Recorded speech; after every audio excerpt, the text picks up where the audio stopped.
حي على الصلاة.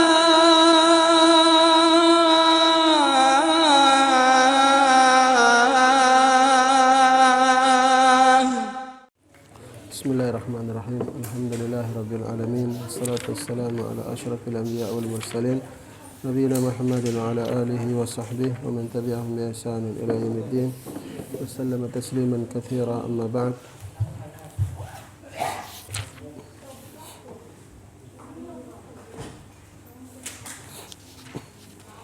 kaum muslimin dan muslimat rahimani wa rahmakumullah. Bahasan berikutnya adalah berkaitan dengan takbir.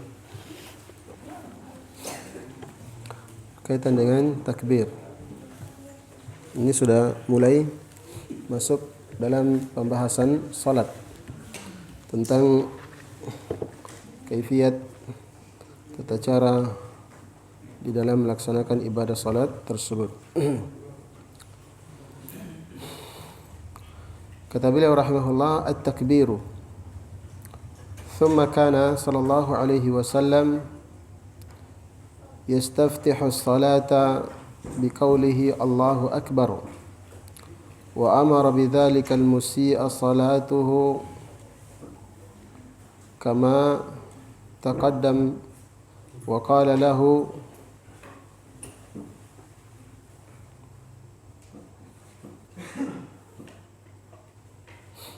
innahu la tatimmu salatun li ahadin minan nas hatta yatawadda'a fayada'u al-wudu'a mawadhi'ahu thumma yaqulu Allahu akbar. Kata beliau rahimahullah, kemudian adalah Nabi sallallahu alaihi wasallam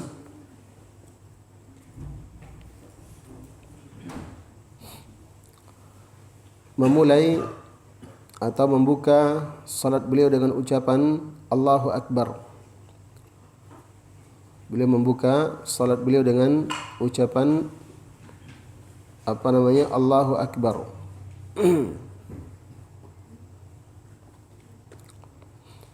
Wa amara bidzalika, ya. Jadi ini hadis pertama tentang ucapan Nabi sallallahu alaihi wasallam sebagai pembuka salat beliau adalah ucapan Allahu Akbar. Ini ucapan takbir. Nah, dan takbir yang dimaksud di sini adalah takbiratul ihram. Nah, takbiratul ihram, karena takbir di dalam salat itu ada dua. Yang pertama adalah takbiratul ihram dan yang kedua adalah takbir al-intiqal. Takbiratul ihram itu adalah takbir pembuka salat. Sebagaimana yang disebutkan di sini, Nabi membuka salat dengan ucapan Allahu Akbar, ya, yaitu takbir. Ini takbiratul takbiratul ihram. Kemudian yang kedua adalah takbiratul intiqal, takbir perpindahan, yaitu takbir yang diucapkan setiap kali berpindah dari satu gerakan kepada gerakan yang lain di dalam salat, selain ketika bangkit dari ruku menuju i'tidal, maka mengucapkan sami Allahu liman hamidah. Maka ya, yang dimaksud di dalam hadis ini, hadis yang pertama ini adalah takbiratul ihram. Nabi memulai atau membuka salat beliau dengan ucapan Allahu Akbar. Nah, ucapan Allahu Akbar.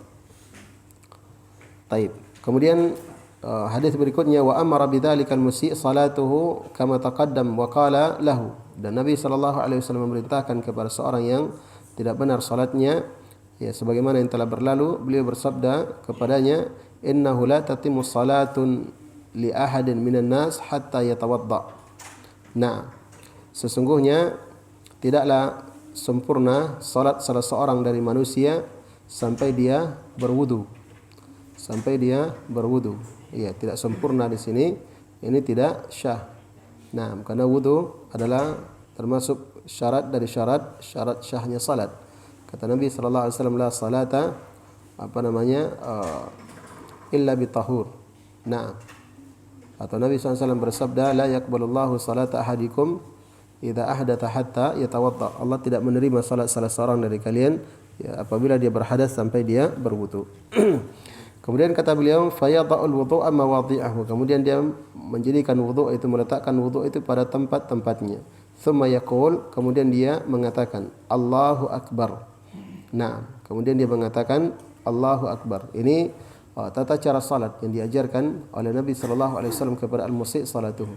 Ya, ini ketika ada seorang sahabat yang salat, kemudian setelah itu ya dia datang kepada Nabi mengucapkan salam, Nabi jawab salamnya, akan tapi Nabi mengatakan irji' fa shalli fa innaka lam tusalli. Kembalilah kamu dan salatlah kamu karena kamu belum salat. Berarti salatnya tidak dianggap oleh Nabi SAW. Sampai hal ini terulang 3 kali. Kemudian sahabat itu mengatakan, ya Rasulullah, saya tidak mampu. Nah, demi Allah yang mengutus engkau dengan kebenaran, aku tidak mampu mengerjakan salat kecuali seperti apa yang aku lakukan. Maka alimni, ajarilah aku. Maka Nabi SAW pun mengajari ya orang tersebut pun salat. Nah, mengajarinya untuk salat yang benar. Maka Nabi di sini sallallahu alaihi wasallam mengatakan ya thumma yaqul Allahu akbar. Kemudian engkau mengatakan Allahu akbar. Nah, ini sebagai pembuka dari salatnya. Ya. Pembuka dari salat. Jadi hadis ini, dua hadis. Hadis yang pertama berkaitan dengan perbuatan Nabi sallallahu alaihi wasallam dan hadis yang kedua berkaitan dengan perintah beliau untuk mengawali dan membuka salat dengan ucapan takbir. Nah, dan takbiratul ihram ya, ini tentunya hukumnya adalah rukun dari rukun-rukun salat. Ya, takbiratul ihram ini hukumnya adalah rukun dari rukun-rukun salat. Ya, sebagaimana yang disebutkan di dalam hadis tadi al-musi' salatu, Nabi SAW mengajarkan ya orang tersebut salat yang benar. Nabi SAW perintahkan dia ya untuk untuk berwudu, untuk mengucapkan takbir, yaitu takbiratul ihram. Maka ini adalah rukun dari rukun-rukun salat. Nah, rukun dari rukun-rukun salat.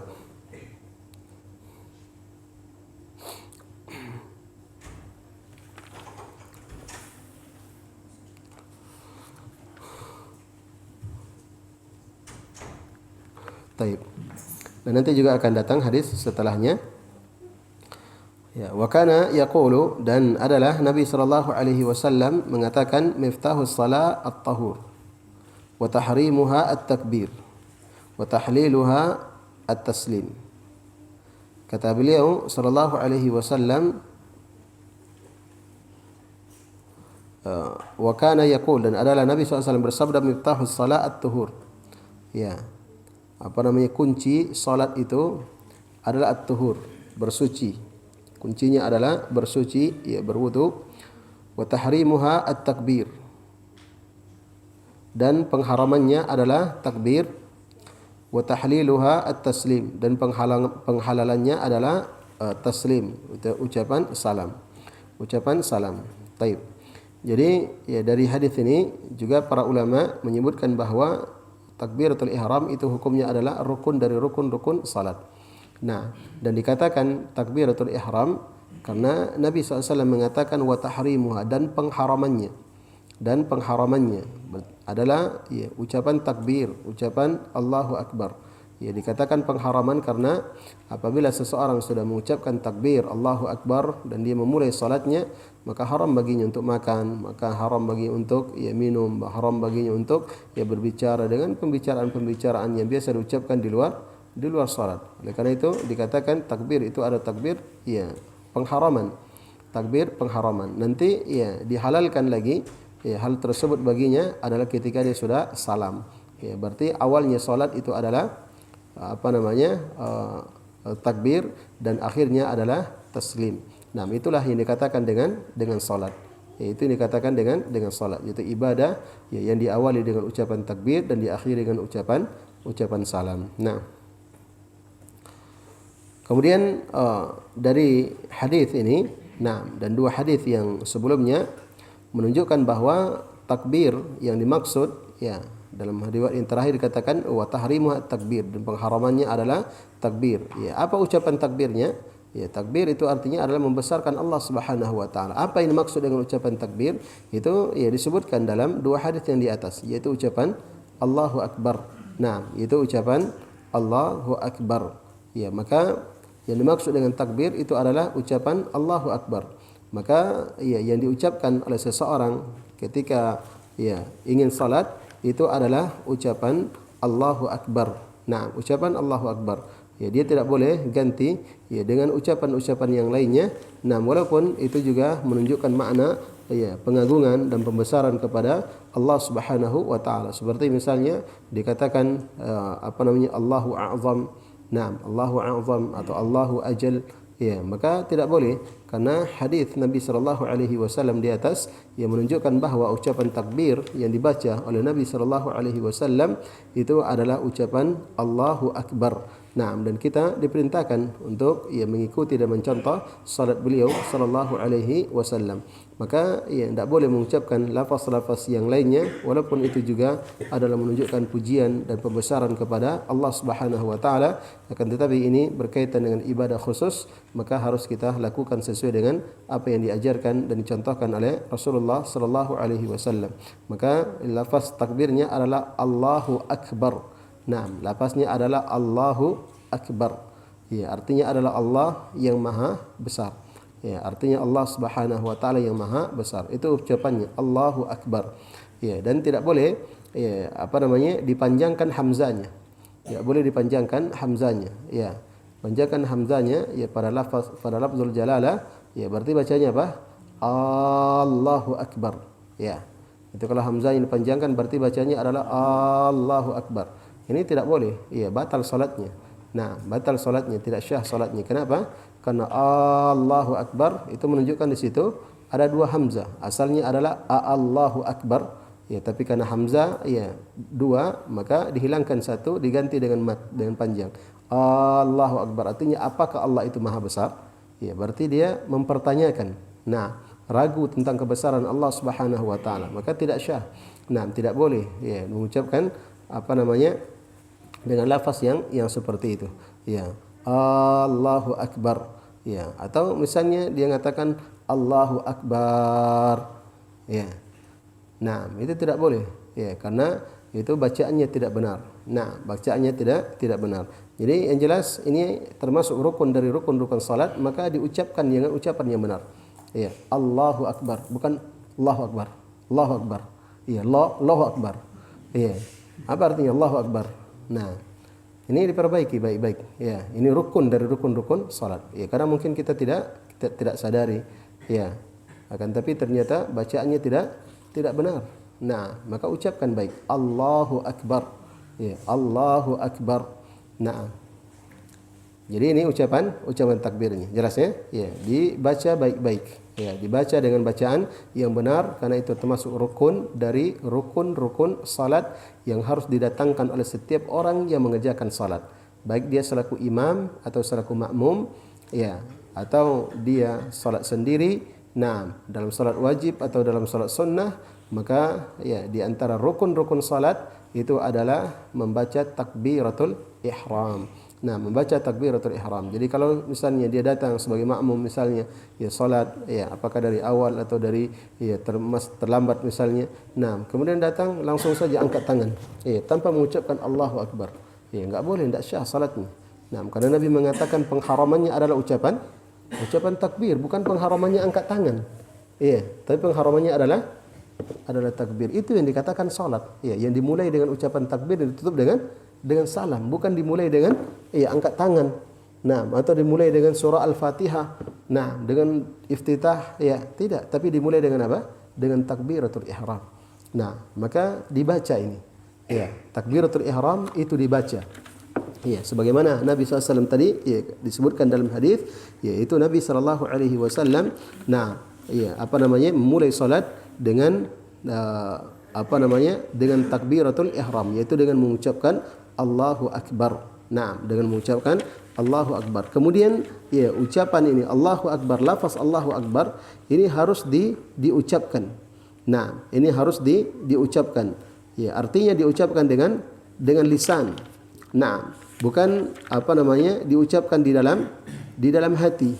Ya, bukan diucapkan di dalam hati, akan tetapi itu diucapkan dengan lisan. Nah, diucapkan dengan lisan. Karena ketika seseorang membaca di dalam hati, maka itu belum dikatakan membaca. Nah, itu belum dikatakan membaca. Sedangkan membaca itu adalah apabila dia membaca dengan lisannya, ya, yakni lisannya ya bergerak dengan ucapan kalimat takbir tersebut. Ya.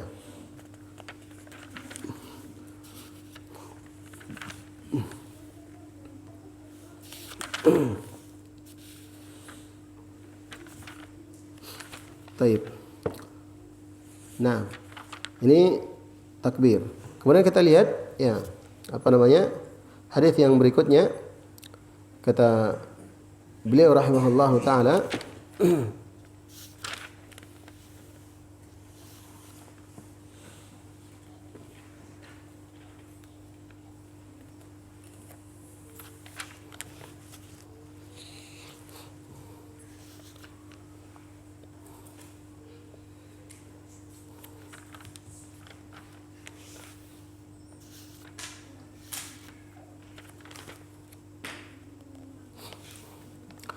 ya, kemudian kata beliau wa kana yarfa'u sautahu bit takbiri. Dan adalah Nabi sallallahu alaihi wasallam beliau mengangkat, ya, suara beliau bit takbir, dengan takbir, hatta yusmi'a man khalfahu, sampai Nabi sallallahu alaihi wasallam memperdengarkan orang yang ada di belakang beliau. Ya. Sampai beliau memperdengarkan orang yang ada di belakang beliau.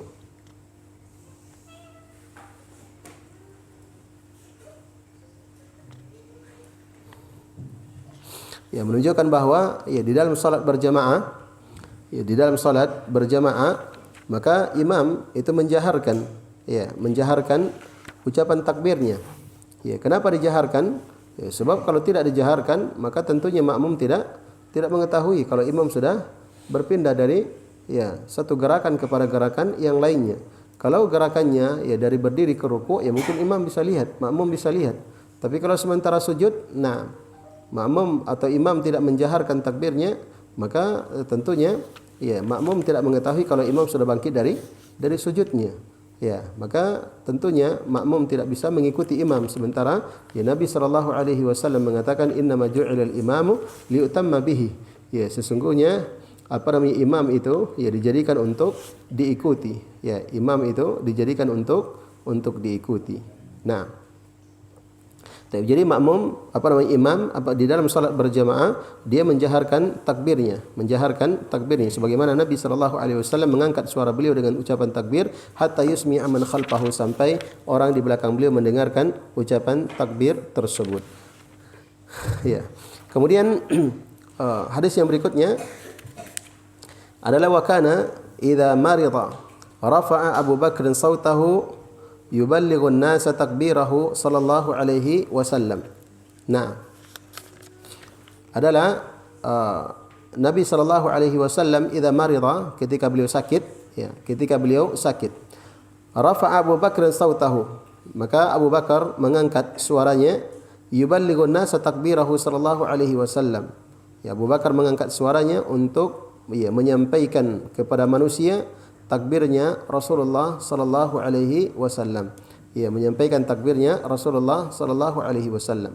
Ya, di sini menunjukkan, ya, bolehnya, ya, bagi seseorang di belakang imam, nah, apabila imam, ya, suaranya kurang jelas, ya, karena sakit misalnya tidak mampu, ya, mengeraskan suaranya, nah, sehingga makmum tidak mendengarkan suara takbir imam tersebut, maka boleh, ya, makmum di belakang salah seorang untuk menyambung suara takbirnya imam itu, ya, dengan suara yang keras supaya orang di belakang mengetahuinya. Nah, sebagaimana di sini dikatakan yang dilakukan oleh Abu Bakar As-Siddiq radhiyallahu taala anhu ketika Nabi SAW salat, ya, dalam keadaan beliau sakit, tidak mampu beliau, ya, mengeraskan suara. Nah, mengeraskan suara, maka Abu Bakar menyambungkan, ya, menyampaikan suaranya Nabi SAW tersebut, takbirnya beliau, kepada orang-orang yang ada di belakang beliau sallallahu alaihi wasallam. Baik, maka di sini, ya, jemaah sekalian yang dimuliakan oleh Allah Subhanahu wa taala. Jadi takbir itu, ya, sangat dibutuhkan, sangat diperlukan, sehingga ketika imam tidak mampu menjaharkan, mengeraskan karena ada udzur, maka ada yang, ya, mengeraskan suara takbirnya imam tersebut. Ya, jadi kalau imamnya sehat-sehat, ya, jangan takbirnya bisik-bisik, ya. Yang takbirnya bisik-bisik, ya, dijaharkan supaya makmum mendengarkan, ya, takbir imam tersebut, ya. Dan disebutkan dalam hadis hatta yusmi'an nas, sampai dia mendengarkan manusia, mendengarkan orang-orang yang ikut salat, mendengarkan orang-orang yang ikut salat, bukan hanya mendengarkan saf yang pertama saja. Nah, tapi mendengarkan sesuai dengan kemampuan imam tersebut. Dia yang penting dia jaharkan. Nabi SAW yarfa' sauta, beliau mengangkat suaranya sehingga beliau memperdengarkan orang-orang yang berada di belakang beliau sallallahu alaihi wasallam. Taib. Tentang menyambung ucapan takbir imam ini, Syekhul Islam Ibn Taimiyah rahimahullahu taala mengatakan, la yushra'ul jahru bit takbiri khalfal imam alladhi huwa al muballigh li ghairi haja bi ittifaqil a'immah. Na'am, fa inna Bilalan lam yakun yuballigh khalfa an-nabi sallallahu alaihi wasallam huwa wala ghairu, wa lam yakun yuballigh khalfa al-khulafa ar-rasyidin. لكن لما مرض النبي صلى الله عليه وسلم صلى بالناس مرة وصوته ضعيف وكان أبو بكر يصلي إلى جنبه يسمع الناس التكبير. Nah, kata beliau rahimahullahu taala, tidak disyariatkan, kata Syekhul Islam Ibn Taimiyah, tidaklah disyariatkan untuk menjaharkan takbir, untuk menjaharkan takbir bagi orang yang berada di belakang imam. Nah, bagi orang yang berada di belakang imam, untuk menyampaikan takbirnya imam tersebut kepada yang lainnya li ghairi hajah, apabila hal tersebut tidak dibutuhkan. Kalau tidak butuhkan maka itu tidak disyariatkan. Nah, tidak disyariatkannya hal ini bittifaqil a'immah, menurut kesepakatan para imam-imam kaum muslimin. Kata beliau, karena Bilal dahulu di zaman Nabi SAW beliau tidak menyampaikan, tidak menyambung suara takbirnya Nabi SAW kepada para sahabat yang lainnya, kepada makmum. Tidak Bilal dan tidak pula selain Bilal radhiyallahu taala anhu. Nah, maka demikian pula beliau tidak melakukan hal itu di belakang khulafa ar-rasyidin. Akan tapi itu dilakukan oleh Abu Bakar As-Siddiq radhiyallahu taala anhu ketika Nabi sallallahu alaihi wasallam suatu hari salat bersama dengan para sahabatnya. Nah, sedang ketika beliau sakit wa sautuhu dhaif, dan suara beliau lemah pada waktu itu, maka dilakukan oleh Abu Bakar karena ada hajat. Karena ada keperluan, dibutuhkan supaya makmum mendengarkan suara takbir imam, maka tidak mengapa. Tapi kalau tidak diperlukan, suara takbirnya imam sudah kedengaran oleh makmum, maka itu tidak disyariatkan menurut kesepakatan para ulama, sebagaimana dikatakan oleh Syekhul Islam Ibn Taimiyah rahimahullahu taala. Kemudian berikutnya hadis yang terakhir, kata penulis rahimahullah, wa kana yaqul idza qala al-imamu Allahu akbar faqulu Allahu akbar. Nah, apabila dan adalah Nabi sallallahu alaihi wasallam mengatakan, apabila imam mengatakan Allahu akbar, apabila imam mengatakan Allahu akbar, faqulu Allahu akbar, maka ucapkanlah oleh kalian Allahu akbar. Nah, ucapkanlah oleh kalian Allahu akbar. Ini umum untuk semua takbir di dalam salat. Apakah takbiratul ihram atau takbiratul intiqal? Nah, takbiratul ihram atau takbiratul intiqal. Artinya kalau takbiratul ihram itu jelas tadi, dia adalah rukun dan tidak syah salatnya seseorang apabila dia tidak mengucapkan takbiratul ihram. Nah, adapun takbiratul intiqal, maka berbeda pendapat di kalangan para ulama tentang hukum takbiratul intiqal. Apakah hukumnya wajib atau sunnah? Nah, apakah hukumnya wajib atau hukumnya adalah sunnah? Nah, sebagian para ulama mengatakan bahawa hukum takbiratul intiqal, takbiratul intiqal itu hukumnya adalah wajib. Ini adalah pendapat Imam Ahmad, Ishaq bin Rahawai, Ibn Hazm dan yang lainnya. Nah, itu hukumnya adalah wajib. Kenapa? Karena Nabi sallallahu alaihi wasallam bersabda, "Sallu kama raaitumuni usalli." Salatlah kalian sebagaimana kalian melihat aku salat. Nah, ini perintah untuk mengikuti salatnya Nabi sallallahu alaihi wasallam. Dan di dalam hadis Abu Hurairah radhiyallahu taala anhu, dalam hadis yang diriwayatkan oleh Imam Al-Bukhari dan Imam Muslim, Abu Hurairah mengatakan anna Nabi sallallahu alaihi wasallam kana yukabbiru kullama khafada wa rafa'a. Nah, sesungguhnya Nabi sallallahu alaihi wasallam bertakbir kullama khafada wa rafa'a, setiap beliau turun dan setiap beliau naik. Nah, berarti ini takbir apa ini? Takbiratul intiqal. Jadi setiap naik dan setiap turun dan naik, Nabi sallallahu alaihi wasallam bertakbir. Kata Abu Hurairah radhiyallahu taala anhu. Nah, artinya Nabi SAW selalu melakukan hal yang seperti itu dan beliau tidak meninggalkannya. Dan beliau bersabda, "Sallu kama raaitumuni usalli." Salatlah kalian sebagaimana kalian melihat aku salat. Maka pendapat yang dikuatkan oleh Imam Ahmad dan yang lainnya bahwasanya takbiratul intiqal, takbir perpindahan, itu hukumnya adalah wajib. Nah, hukumnya adalah wajib bagi siapa? Bagi bagi makmum dan bagi imam juga tentunya adalah wajib. Ya, wajib bagi makmum dan bagi imam. Maka Nabi SAW mengatakan, ya, idza qala al-imamu Allahu Akbar faqulu Allahu Akbar. Apabila imam mengatakan Allahu Akbar, maka ucapkanlah oleh kalian Allahu Akbar. Jadi ya, makmum juga ikut di belakang imam. Ya, makmum misalnya imam misalnya Allahu Akbar untuk rukuk, ya, maka makmum juga ucapkan Allahu Akbar. Hanya saja imam menjaharkan suaranya dan makmum tidak menjaharkan suara takbir tersebut. Dia baca secara sir, akan tapi dia tetap membaca sebagaimana Nabi SAW perintahkan. Ya, apabila imam mengatakan ucapkan Allahu Akbar, maka ucapkanlah Allahu Akbar oleh kalian. Nah, jemaah sekalian yang dimuliakan oleh Allah Subhanahu wa taala. Ya, kemudian ya, ucapan Allahu Akbar ini tadi ya, telah kita sebutkan tadi, itu apa namanya? Diucapkan dengan lisan. Nah, diucapkan dengan lisan. Ya, tidak diucapkan di dalam hati. Ya, tidak diucapkan dengan di dalam hati. Ya.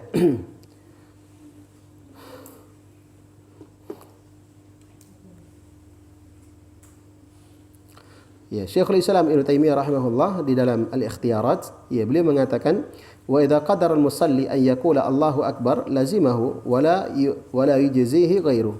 Kata beliau, apabila orang yang salat itu mampu untuk mengucapkan Allahu Akbar, ya, maka wajib baginya, harus baginya untuk mengucapkannya dan tidak boleh, ya, dan tidak syah baginya yang lainnya. Nah, ini tentang ucapan ya Allahu Akbar. Ya, dan berkata ya Al-Mawardi, nah, Al-Mardawi ya rahimahullah, yajibu 'alal musalli an yuharrika al-lisan bit-takbiri wal qira'ah. Nah, wajib bagi orang yang salat untuk ya menggerakkan lisannya dengan ucapan takbir, demikian pula ya dengan bacaan yang dia baca di dalam salat. Ya, wajib baginya untuk menggerakkan lisannya. Kenapa? Karena kita diperintahkan untuk membaca ya di dalam salat tersebut, dan membaca dikatakan membaca dalam bahasa Arab apabila dibaca dengan lisan, bukan dibaca dengan hati. Nah, bukan dibaca dengan hati, dibaca dengan lisan, artinya lisannya bergerak. Ya, lisannya bergerak membaca bacaan tersebut walaupun hanya dia yang mendengarkannya. Nah, orang lain tidak mendengarkan. Yang jelas dia baca dengan lisannya. Itu namanya membaca. Dan para sahabat, ya, sebagian dari mereka menceritakan bagaimana salatnya Nabi SAW, yaitu dalam salat sirriyah. Ya, mereka melihat jenggotnya Nabi SAW, ya, bergoyang-goyang, bergerak-gerak. Ya, mereka lihat dari belakang, menunjukkan Nabi SAW itu membaca dengan lisan. Nah, bukan membaca bacaan salat itu di dalam hati. Nah, bukan membacanya di dalam hati. Ya, demikian pula berkaitan dengan ucapan takbirnya. Nah, dan berkata Ibnu Abidin rahimahullah, "Faman hamasa biha ya au ajraha ala qalbihi la yujzihi wa kadza jami'u aqwalis salah." Nah, wa qala an-nutqu ruknun. Ya, kata beliau ya rahimahullahu taala, barang siapa yang ya hamasa biha, nah, au ajraha ala qalbihi la yujzihi. Ya, barang siapa yang membacanya, nah, di dalam hatinya la yujzihi, maka itu tidak ya syah baginya. Nah, tidak mencukupinya. Wa kadzalika jami'u aqwalis salah. Demikian pula berkaitan dengan ucapan-ucapan salat. Semua ucapan-ucapan di dalam salat itu tidak cukup, tidak syah baginya kalau dia baca di dalam hati, tapi harus ya dibaca dengan lisan. Nah, dibaca dengan lisannya, yakni bergerak lisannya ketika membaca ucapan takbir tersebut. Demikian pula bacaan-bacaan di dalam salat. Jemaah sekalian yang dimuliakan oleh Allah Subhanahu wa taala. Kemudian ya berkaitan dengan ya takbir ini, nah, masih berkaitan dengan takbir bagi orang yang masbuk. Nah, bagi orang yang masbuk, apakah disyariatkan ya baginya untuk bertakbir 2 kali ya, atau cukup 1 kali saja? Nah, atau cukup 1 kali saja. Ya. Yaitu misalnya seseorang datang ya dan mendapati imam sedang rukuk misalnya. Apa yang dia lakukan? Tentunya yang pertama dia adalah bertakbir, ya, bertakbir. Tidak langsung ya angkat tangan dan rukuk, ya, tanpa mengucapkan takbir, tidak. Tapi dia harus bertakbir. Takbir apa? Takbiratul ihram. Ya, jadi takbiratul ihram tadi hukumnya adalah rukun. Bagi orang dari awal atau masbuk, salat berjamaah atau sendiri, wajib untuk ya mengucapkan takbiratul ihram. Nah, sekarang ketika masbuk ini, nah, mendapati imam bukan dalam keadaan berdiri, rukuk atau yang lainnya, nah, maka apakah disyariatkan ya baginya takbirnya 2 kali atau cukup 1 kali saja? Kalau 2 kali berarti takbir yang pertama adalah takbiratul ihram. Dan yang kedua itu ada takbir untuk mengikuti gerakan imam. Ya, itu takbiratul intiqal. Nah, jumhur para ulama mengatakan ya bagi orang yang masbuk itu cukup baginya ya satu takbir saja. Ya, kadang memang dia baru datang. Ya, dia baru datang dalam keadaan imam memang sudah rukuk, ya, dia belum masuk. Ya, dalam salat ketika imam sudah rukuk, sudah cukup baginya takbiratul ihram saja, kemudian dia langsung rukuk atau sujud sesuai dengan gerakan imam. Adapun nanti setelah itu, setelah dia masuk salat, maka tentunya setiap imam bertakbir, maka dia juga ikut bertakbir. Jelas ya? Baik. Ya.